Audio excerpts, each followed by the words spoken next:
Assalomu alaykum aziz futbol muxlislari. Siz Bor Gap podcast YouTube kanalidasiz. Bugun O'zbekiston Super Ligasining 15-tur uchrashuvlari yakunlari haqida batafsil gaplashamiz. Bu tur chempionlik poygasiga ham, yuqori o'rinlar uchun kurashga ham, turnir jadvalidagi umumiy vaziyatga ham jiddiy ta'sir ko'rsatdi. Bu turda favoritlar ochko yo'qotdi. Ayrim jamoalar esa o'z imkoniyatlaridan maksimal darajada foydalandi. Eng muhimi, Super Ligada hech bir uchrashuvni oldindan taxmin qilib bo'lmasligini yana bir bor isbotlandi. Keling, 15-turning barcha uchrashuvlarini birma-bir tahlil qilamiz. Avvalo, turning ilk uchrashuvi Andijonda bo'lib o'tdi. Mahalliy Andijon amaldagi chempionlardan biri hisoblangan Paxtakorni qabul qildi. O'yindan oldin ko'pchilik Toshkent klubining g'alabasini kutayotgandi. Chunki tarkib, tajriba va individual mahorat borasida Paxtakor ustun edi. Ammo futbol nomlar bilan emas, maydondagi harakat bilan o'lchanadi. Andijon birinchi daqiqalardanoq himoyada juda intizomli harakat qildi. Jamoa raqibga erkin hudud qoldirmadi. Har bir pressing o'z vaqtida amalga oshirildi.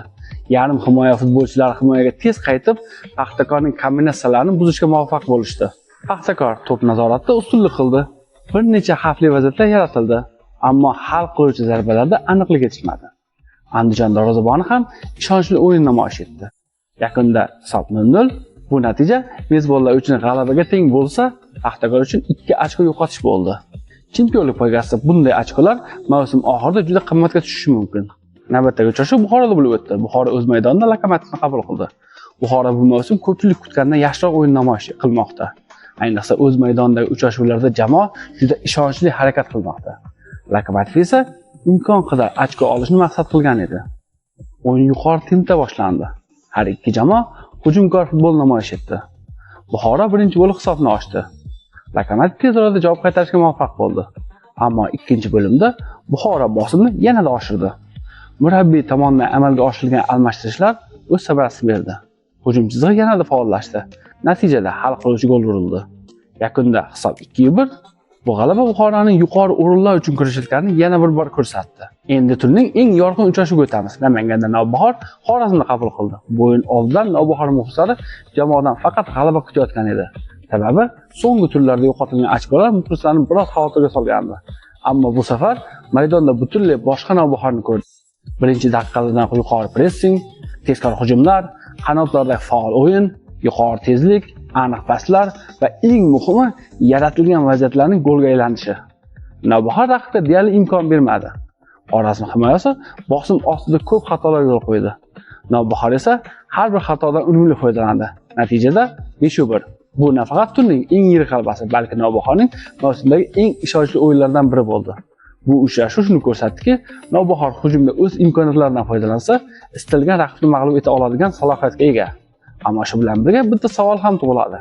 Nega aynan mana shunday futbolni jamoa har turda namoyish eta olmayapti? Agar Navbahor barqarorlikni ushlasa, ikkinchi davrada yuqori o'rinlar uchun yanada jiddiy kurash olib borishi mumkin. Mashal Sog'diyona o'rtasidagi uchrashuv ham qiziqarli o'tdi. Mashal o'z maydonida faol boshladi, ammo Sog'diyona tajribasi bilan ustunlik qildi. Mehmonlar vaziyatlardan unumli foydalandi. Mashal esa yaratilgan imkoniyatlarni golga aylantira olmadi. Natijada 1-3. Bu natija Sog'diyonaning turnir jadvalidagi o'rnini yaxshiladi.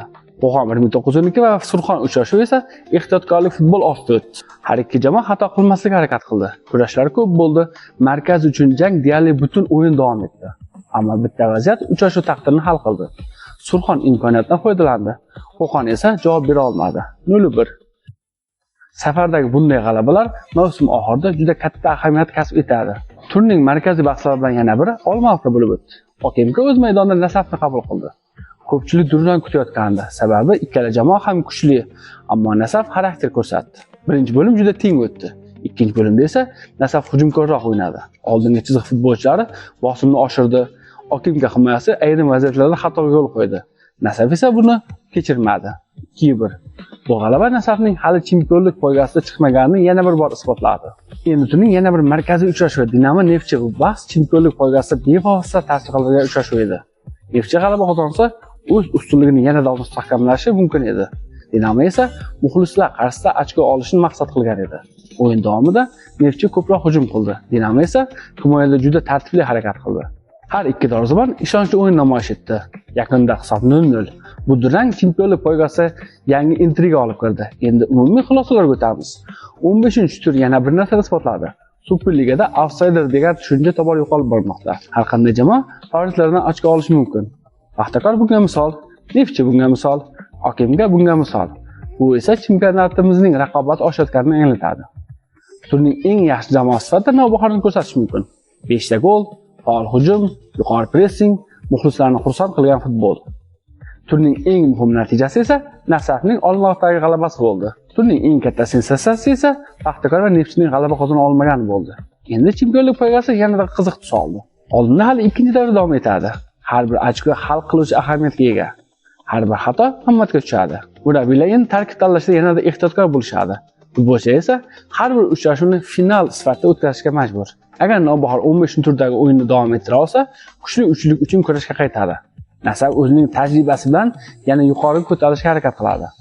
Paxtakor yo'qotilgan ochkolarni qoplash uchun ketma-ket g'alabalar qayd etishi kerak. Neftchi esa peshqadamligini saqlab qolish uchun har bir bahsda maksimal natija ko'rsatish shart. Demak, oldinda bizni yanada qiziqarli turlar kutmoqda. Chempionlik poygasi hali yakunlangani yo'q. Medallar uchun kurash ham davom etmoqda. Quyi pog'onadagi jamoalar har bir ochko uchun oxirigacha kurashmoqda. Az muxlislar 15-turdagi chempionlik uchun asosiy favorit qaysi jamoa? Neftchi, Paxtakor, Nasaf yoki 5-1 hisobidagi g'alabadan keyin Navbahor ham bu kurashga jiddiy qo'shiladimi? Fikringizni izohlarga yozib qoldiring. Agar video sizga yoqqan bo'lsa, like bosishni, Borgap podkast YouTube kanaliga obuna bo'lishni va qo'ng'iroqcha tugmasini yoqishni unutmang.